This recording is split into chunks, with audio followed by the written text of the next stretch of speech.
नमस्कार दोस्तों, मौसम चलावास में आपका स्वागत है। बात करेंगे राजस्थान के मौसम के बारे में, जिसमें आपको बताएंगे कि अगले 24 घंटों के दौरान कैसा रहेगा राजस्थान के क्षेत्रों में मौसम। तो यहाँ पर देखें तो हरियाणा के उत्तर मध्य भागों पर जो है एक मजबूत चक्रवाती हवा का क्षेत्र जो कि एक निम्न दबाव की कैटेगरी के आसपास फिर से बना हुआ है। वहीं से ट्रफ की गतिविधियाँ भी जो हैं उत्तरी जो राजस्थान के क्षेत्र हैं या उत्तर पूर्वी राजस्थान के क्षेत्र है वहाँ से लेकर उत्तरी मध्य प्रदेश, उत्तर पश्चिमी मध्य प्रदेश के क्षेत्रों से होते हुए बंगाल की खाड़ी तक जा रही है। बंगाल की खाड़ी के मध्य भागों पर जो है एक चक्रवाती हवा का क्षेत्र बना है जो कि आगे उत्तर पश्चिम दिशा में मध्य भारत की ओर बढ़ेगा, जिसका प्रभाव राजस्थान के क्षेत्रों में पश्चिम से लेकर दक्षिण पूर्व कुछ जो है मध्य भागों पर छितराई वर्षा के रूप में देखने को मिलेगा। हल्की मध्यम, कहीं कहीं तेज, लेकिन ज़्यादातर बड़े दायरे शुष्क बने रहेंगे। लेकिन एक बार फिर छितराई वर्षा की संभावना जिसके बारे हम बता रहे थे वह इसी सिस्टम के कारण होगी जो कि एक चक्रवाती हवा का क्षेत्र के रूप में बंगाल की खाड़ी में मौजूद है। एक WD उत्तरी राज्यों पर बना हुआ है और एक जो है पंजाब हरियाणा के मिले जुले क्षेत्रों पर, पश्चिमी उत्तर प्रदेश के क्षेत्रों के कुछ नज़दीक वाले क्षेत्रों पर एक निम्न दबाव की कैटेगरी का चक्रवाती सिस्टम बना हुआ है। और जो पश्चिमी जेट धारा है वह उत्तरी राजस्थान के आसपास से होते हुए गुजर रही हैं और एक WD उत्तरी राज्यों पर बना हुआ है। साथ ही ITC जेट का दायरा अब धीरे धीरे राजस्थान के क्षेत्रों को छोड़ते हुए दक्षिण की ओर जा रहा है, जो कि गुजरात, दक्षिणी राजस्थान, उत्तरी उत्तर मध्य अरब सागर और बंगाल की खाड़ी के लगभग जो है उत्तर से लेकर मध्य भागों तक दक्षिण की ओर हुई है। और यहाँ पर जो है अब समुद्री तापमान भी जो है कुछ हल्का सा बढ़ा हुआ प्रतीत हो रहा है और हल्का सा बढ़ा भी है बंगाल की खाड़ी और अरब सागर में, जिससे अब यहाँ पर जो है अक्टूबर की शुरुआत से ही कुछ मौसमी हलचल बढ़ने लग जाती हैं, क्योंकि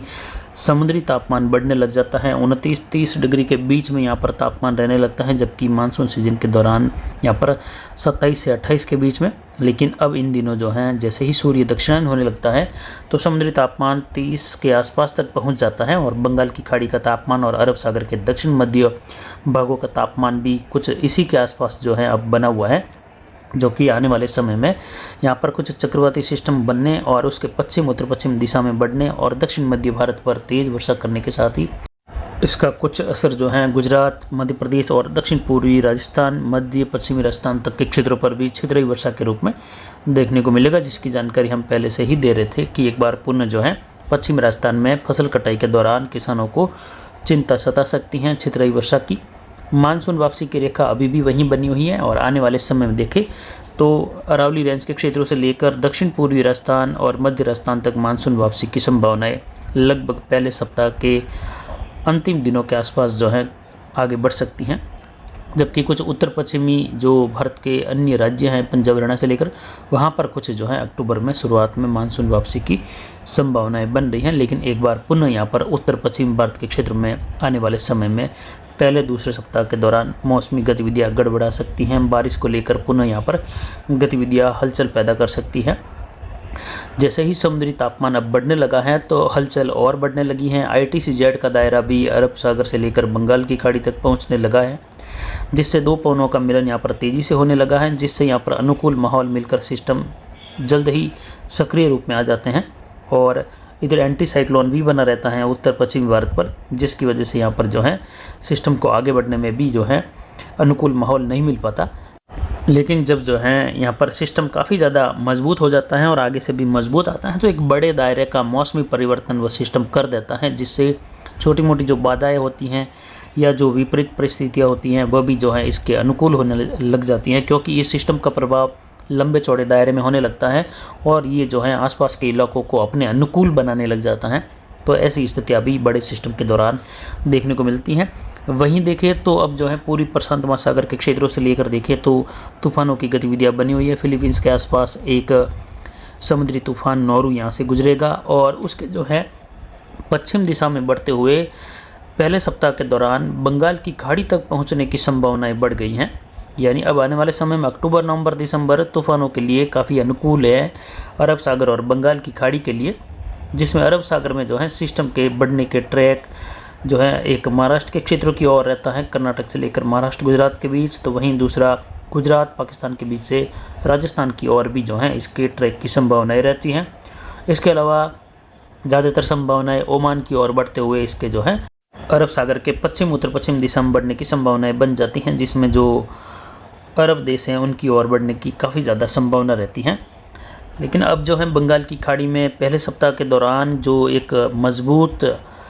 काफ़ी ज़्यादा शक्तिशाली तूफान बना हुआ है, जो कि एक पावरफुल स्थिति में है, या कह सकते हैं बहुत ही ज़्यादा सीवियर साइक्लोन बना हुआ है, वह जो है आगे बढ़ते हुए जैसे ही स्थलीय भागों को हिट करेगा तो कुछ कमज़ोर भी होगा, लेकिन चक्रवाती सिस्टम के रूप में या निम्न दबाव के रूप में बंगाल की खाड़ी में पहुंचेगा। तो उसमें ये संभावनाएं बनी हुई है कि अब तापमान काफ़ी अनुकूल है बंगाल की खाड़ी का भी, जो कि सिस्टम को पुनः मजबूत करने के लिए काफ़ी ज़्यादा अनुकूल साबित होगा, जिससे बंगाल की खाड़ी में, जैसा कि हमने कल के वीडियो में और सुबह के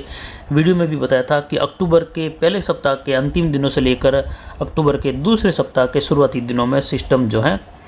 उत्तर पश्चिमी भारत सहित मध्य भारत, पूर्वी भारत पर जो है कुछ हलचल पैदा कर सकता है। जैसा कि कल के वीडियो में और आज के वीडियो में बताया था कि अक्टूबर के पहले सप्ताह के अंतिम दिनों में और दूसरे सप्ताह के शुरुआती दिनों में, यानी 4-5 अक्टूबर से लेकर 10 अक्टूबर के मध्य जो है कुछ हलचल बढ़ेगी भारत के पूर्वी तटीय किनारों से लेकर मध्य भाग उत्तर पश्चिमी भारत तक, जिसमें बारिश का दौर पुनः बढ़ेगा। और दूसरी ओर मानसून वापसी की गतिविधियां भी जो हैं शुरू हो चुकी हैं 20 तारीख से।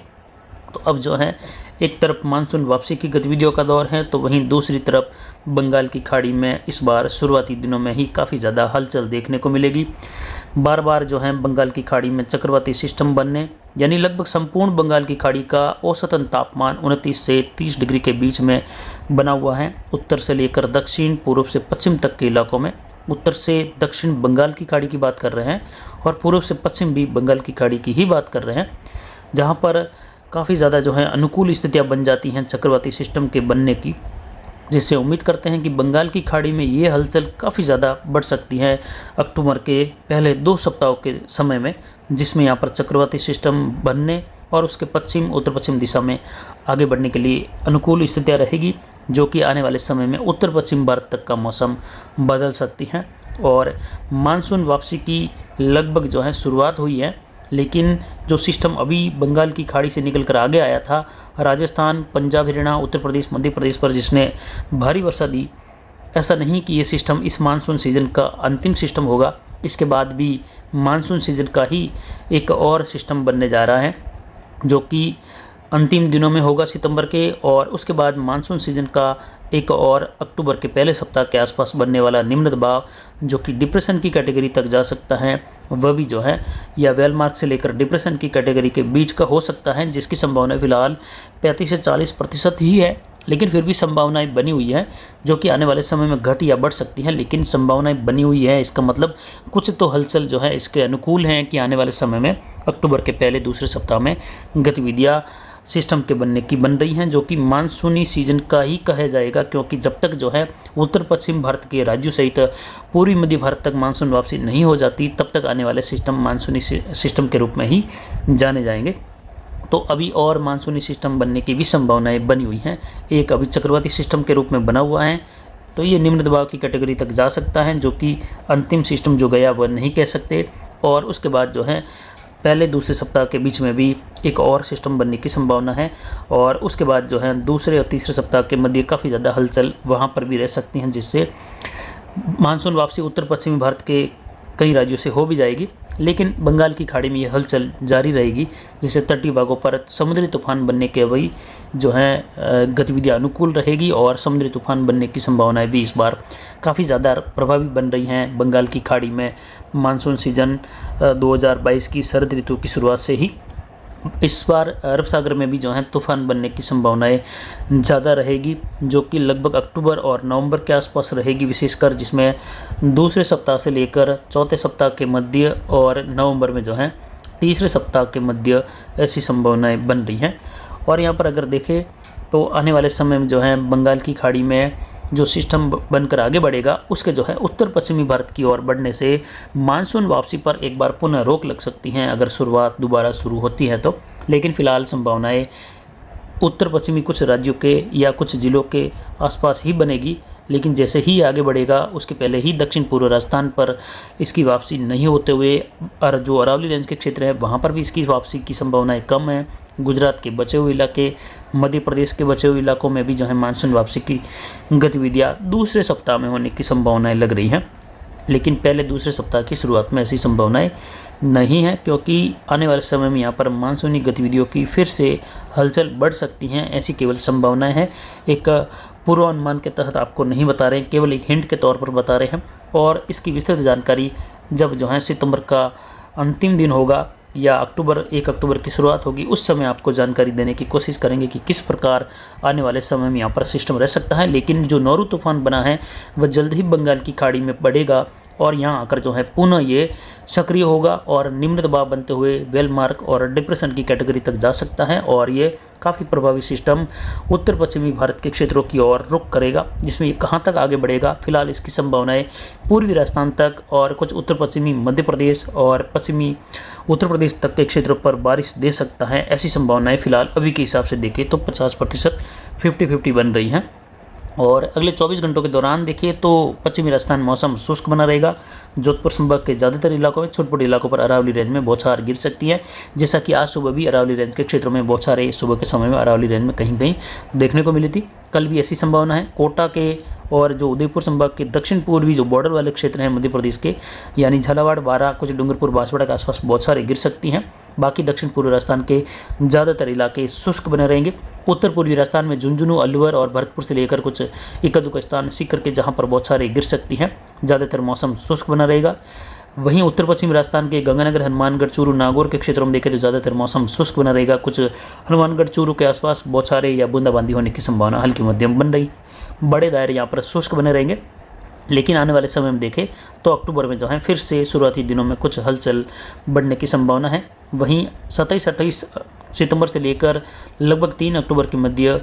जोधपुर, बीकानेर, अजमेर और कोटा, उदयपुर संभाग के क्षेत्रों में छितरी खंड वर्षा होने की संभावना है, लेकिन बड़े दायरे शुष्क भी बने रहेंगे। यानी एक बार पुनः मौसमी बदलाव होगा, जिसकी जानकारी पहले से ही देते आए हैं कि पश्चिमी राजस्थान में हलचल फिर से जो है अंतिम दिनों में बढ़ेगी। उस समय फसल कटाई कर रहे किसानों के लिए चिंता का विषय होगा। उनको डेली जो है मौसमी जानकारी प्राप्त करने के बाद ही जो है अपने जो कृषि कार्य है, फसल कटाई का कार्य है, वो करना चाहिए। तो फिलहाल अभी की जानकारी के लिए इतना ही। आगे की जानकारी के लिए बने रहे हमारे चैनल पर। नमस्कार, जय हिंद, जय भारत।